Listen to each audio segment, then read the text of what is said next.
আজকে দেশি চিংড়ি মাছ দিয়ে খুব মজার একটা রেসিপি শেয়ার করব। হ্যালো, আসসালামু আলাইকুম, সবাই কেমন আছেন? আশা করছি সবাই খুব ভালো আছেন। তো আজকে দেশি চিংড়ি মাছ দিয়ে আমি লাল শাক রান্না করব। আশা করছি ভিডিওটি শুরু থেকে শেষ পর্যন্ত দেখবেন। তো এখানে আমি সরিষার তেল, কাঁচা মরিচ আর পেঁয়াজ কুচি ভেজে নিয়ে চিংড়ি মাছগুলো দিয়ে দিলাম। চিংড়ি মাছগুলো আমি হালকা তেলে ভেজে নিব, তারপর আমি এখানে লাল শাক দিয়ে রান্না করে নিব। প্রায় 1 মিনিটের মতো ভেজে নেওয়ার পর এখানে আমি দিয়ে দিয়েছি হলুদ গুঁড়ো, স্বাদ মতো লবণ আর দিয়ে দিয়েছি আদা রসুন বাটা, জিরা বাটা। তো সবগুলো দিয়ে আবার নেড়ে চেড়ে রান্না করে নিচ্ছি।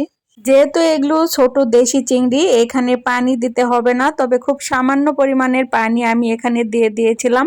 আর পানিটা এখন শুকিয়ে তেল ছেড়ে এসেছে, সে পর্যায়ে কিন্তু রান্নাটা হয়ে গিয়েছে, চিংড়ি মাছের ভুনাটা হয়ে গিয়েছে আর কি। আর এই পর্যায়ে এখানে আমি এখন দিয়ে দিব কেটে ধুয়ে পরিষ্কার করে রাখা লাল শাক। এখন এখানে আমি দিয়ে দিব লাল শাক। অনেকেই হয়তো বলতে পারেন যে এভাবে কাঁচা শাক কি কেউ চিংড়ি মাছ ভুনা করে এভাবে রান্না করে?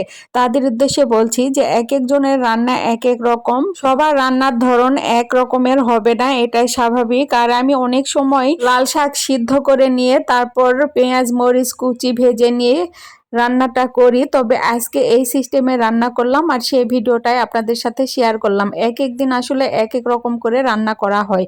তো শাকগুলো দিয়ে দিলাম, আর শাকগুলো বেশি ছিল এ কারণে ঢাকনা দিয়ে ঢেকে দিলাম। যখন শাকগুলো অল্প হয়ে এসেছে সে পর্যায়ে ঢাকনা খুলে আমি নেড়ে চেড়ে রান্না করে নিচ্ছি।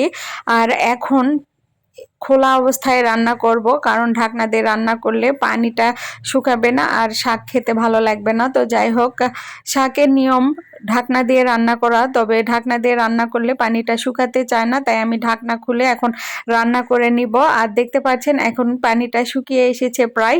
এর পর্যায়ে আবারও নেড়ে চেড়ে দিয়ে আমি রান্না করে নিচ্ছি। যারা যারা আমার রান্নার ভিডিওটা দেখছেন তারা কারা কারা এভাবে চিংড়ি মাছ দিয়ে লাল শাক রান্না করেন কমেন্টে জানিয়ে দিবেন। আরও জানিয়ে দিবেন যে চিংড়ি ভেজে নিয়ে এভাবে কাঁচা শাক দিয়ে রান্না করেন নাকি সিদ্ধ করে নিয়ে তারপর চিংড়ি মাছ দিয়ে রান্না করেন, সেটাও কমেন্ট করে জানিয়ে দিবেন। তো কথা বলতে বলতে এখন শাকের পানিগুলো প্রায় শুকিয়ে এসেছে, আর 2-3 মিনিটের মতো রান্না করে নিব।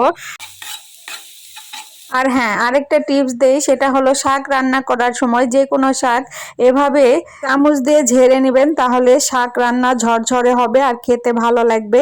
অনেকেই হয়তো জানেন, আর যারা জানেন না তাদের উদ্দেশ্যে বললাম। আমি এটা আমার আম্মুর কাছ থেকে শিখেছি। আম্মু এভাবে রান্না করতো চিংড়ি মাছ দিয়ে লাল শাক, তো সেই রেসিপিটাই আপনাদের সাথে শেয়ার করলাম। তো কথা বলতে বলতে এখন আমার রান্নাটা হয়ে গিয়েছে, এখন চুলা থেকে নামিয়ে নিব।